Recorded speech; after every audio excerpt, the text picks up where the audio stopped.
growing stronger each day, demanding to be heard. Finally, she knew there was only one way to find peace.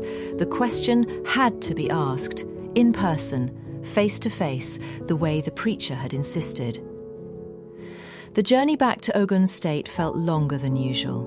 Every mile brought her closer to a conversation she dreaded, but could no longer avoid. As the familiar sights of her childhood home came into view, Eunice felt her heart hammering against her ribs. Her mother greeted her with the usual warmth, arms wide open, smile bright as sunshine, already planning what special meal to prepare for her unexpected visit. "My darling, what a wonderful surprise. You look thin. Have you been eating? Come, let me fix you something."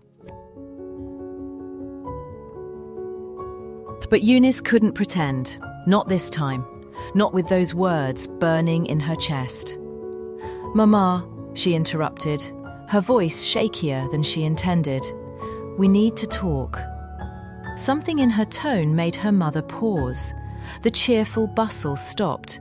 The smile faltered just a fraction. "Of course, my dear. What's troubling you?" Eunice took a deep breath. There was no gentle way to ask what she needed to ask. "Mama, what did you do to me?" The question hung in the air like a physical presence. Eunice watched her mother's face carefully, searching for any sign, any telltale reaction. What she saw was immediate and unmistakable rage. "What kind of question is that?" her mother snapped, her voice suddenly cold, foreign. "What did I do to you? I gave you everything. I sacrificed my entire life for you. How dare you ask me such a thing?" But it was the fury in her mother's eyes that told Eunice everything she needed to know. This wasn't the reaction of an innocent woman confused by a strange question. This was the reaction of someone whose deepest secret had just been threatened. "A preacher told me to ask you," Eunice pressed on, her voice growing stronger despite her fear. "He said things aren't working for me because of something you did." "A preacher?" her mother spat. "What preacher? Some fake prophet trying to destroy families? These people are doomsayers, Eunice. They plant poison in people's minds."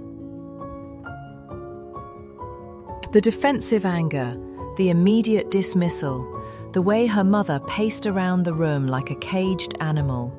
It all confirmed what Eunice had hoped wasn't true. "Mama, please," Eunice said, standing her ground. "Just tell me, what did you do?" "I did nothing but love you," her mother shouted. "Nothing but give you the best life I could provide. And this is how you repay me? With accusations from some charlatan?" But Eunice had crossed a line now, and there was no going back. "Then why am I the only one who can't make anything work in my life? Why have I never had a job, never had a relationship, never had anything but your protection?" When her mother didn't answer, when the older woman just stood there, breathing heavily, Eunice made a decision that would change everything. She called her brother. Jude arrived within the hour, drawn by the urgency in his sister's voice. And when Eunice explained what the preacher had said, when she shared her growing suspicions, Jude's reaction surprised them both. "You know what, Eunice?" he said quietly, looking at their mother, who had grown very still. "I've been wondering about this for years." "What do you mean?" Eunice asked. "My business, sister. It's been failing for years. I keep thinking it's the economy, the competition, bad luck. But look at Mama. Look at how she thrives. How does selling soft drinks make someone this wealthy? How does a small-time trader afford all this luxury while her children struggle?" The siblings turned to look at their mother, who had sunk into a chair, her face pale, her hands trembling. "Mama," Jude said, his voice gentle but firm. "we need to know. What's going on? Why are we the ones suffering while you prosper?" For a long moment, the only sound in the room was their mother's laboured breathing. Then, slowly, like a dam beginning to crack under pressure, she began to break down. What happened next would haunt the family forever. Their mother, this woman who had been their rock, their provider, their source of strength, collapsed into herself. The careful composure she had maintained for decades crumbled like ancient paper. "I never meant," she whispered, her voice breaking. "I never meant for it to be permanent." Eunice felt the ground shift beneath her feet. What wasn't meant to be permanent, Mama? And then, through tears that seemed to come from the depths of her soul, their mother began to tell a story that would explain everything and destroy their understanding of everything they thought they knew about their family. "When you were a baby, Eunice," she began, her voice barely audible, "you were dying." The words hit Eunice like physical blows. She had known she'd been sickly as a child, but dying? "You were so small, so weak. We took you everywhere, hospitals, clinics, traditional healers. Nothing worked. The doctors said there was nothing more they could do. I was losing you, my precious daughter. I was watching you slip away from me day by day. And then," she continued, "someone told me about a herbalist, a powerful one. They said if anyone could save you, it would be him." Eunice and Jude exchanged glances. They could sense that this was where the story would take its darkest turn. "I took you to him," their mother whispered. "He was an old man living deep in the forest. When he saw you, he immediately began preparing medicines, strange concoctions, herbs I had never seen before, and miraculously, wonderfully, you began to get better." "But then?" Jude prompted gently.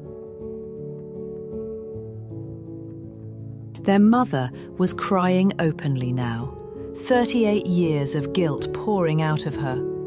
"But then, as I was preparing to leave, as I was thanking him for saving your life, he called me aside. He said he could see that I was struggling financially, that I was a single mother with nothing, trying to raise 2 children on my own, and he said he wanted to help me." Eunice felt ice forming in her veins. "Help you how?"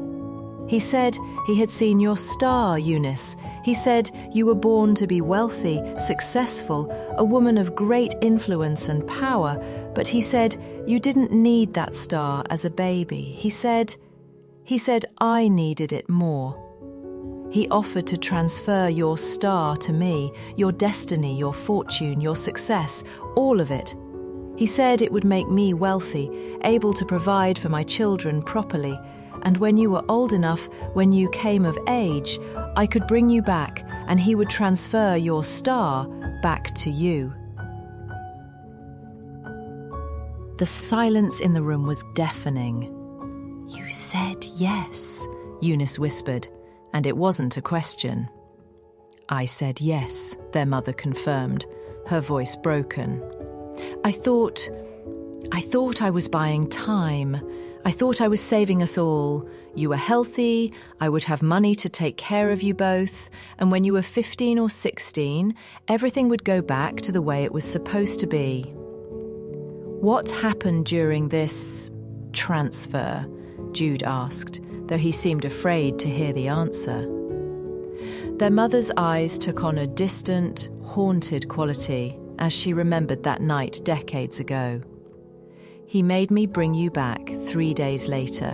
You were healthy by then, laughing and playing like any normal baby, but he performed a ritual. He said words in a language I didn't understand, burned strange substances, made marks on both of us with ash and blood. And then I felt it," she whispered.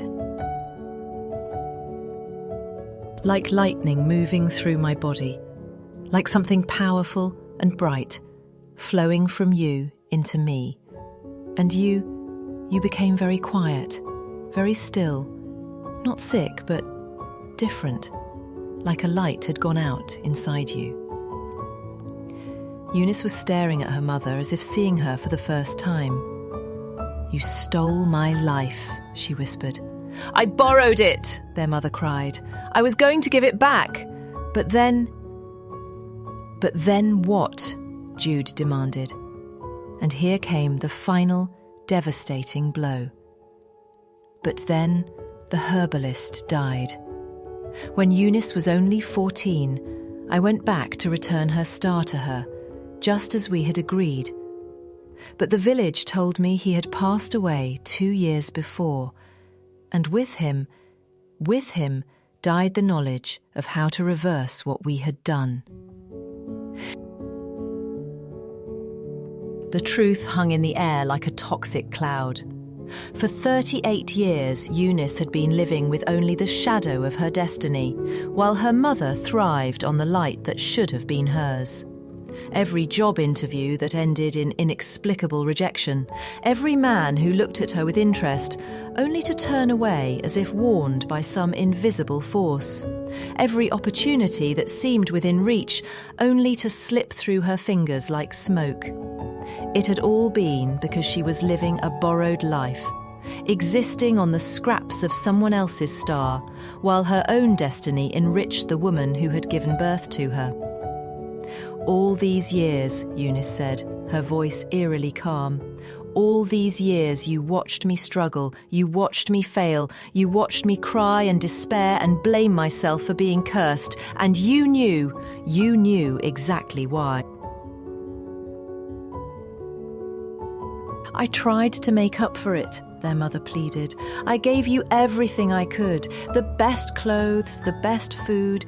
I supported you through school. I never let you want for anything." "Except a life," Jude said quietly. "You never let her have a life." "And me?" Jude continued, his own realization dawning. "What about my failures, my business struggles?" Their mother couldn't meet his eyes. The herbalist said, "He said taking your sister's star might affect the family's fortune, that other members might struggle while the primary beneficiary prospered.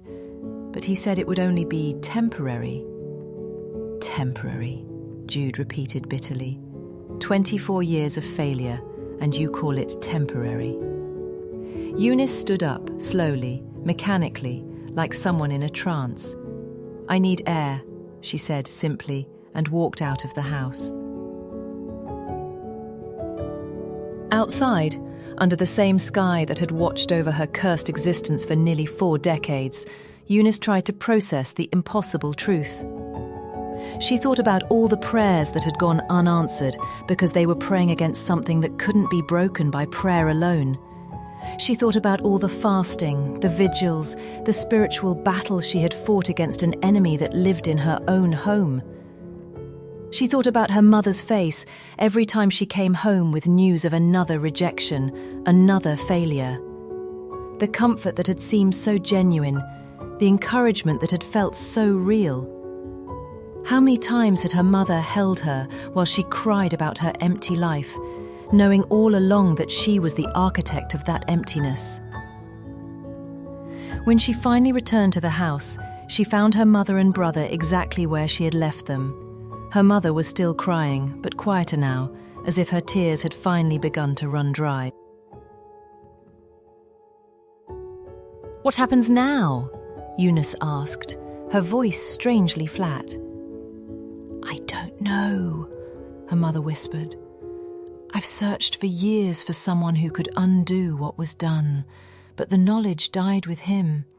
I've asked herbalists, spiritual leaders, anyone who might know. They all say the same thing. Without the original practitioner, such transfers are permanent." The word hung between them like a death sentence. Permanent. Jude was the first to speak. "So that's it? Eunice lives the rest of her life as a shadow, while you continue to prosper from her stolen destiny." "I would give it back in a heartbeat," their mother cried. "I would give it all back if I could. The money, the success, everything. I never wanted it to be forever." "But it is forever, isn't it?" Eunice said quietly. "This is my life. This is what love looks like in our family." And in that moment, Eunice understood something that would either destroy her or set her free. Her mother had loved her, genuinely, desperately, completely. But sometimes love makes choices that create more damage than indifference ever could. Sometimes the people who love us most are the ones who hurt us deepest, not through malice, but through the terrible arithmetic of good intentions. As the sun set on that devastating day, 3 lives sat forever changed in a small house in Ogun State. A mother who had saved her daughter's life, only to steal her destiny. A son who finally understood why his efforts always crumbled to dust. And a daughter who had learned that sometimes the greatest prison is built by the hands that love us most. What would you do if you discovered that your entire existence had been shaped by someone else's desperate love? What would you do if you learned that the person who sacrificed everything for you had also sacrificed you for everything? Eunice's story doesn't end here, it simply transforms. Because sometimes understanding the source of our pain is the first step toward reclaiming our power. Sometimes the truth that destroys us is the same truth that can set us free. But that is a story for another day. Some prices are too high to pay, and some love is too costly to bear.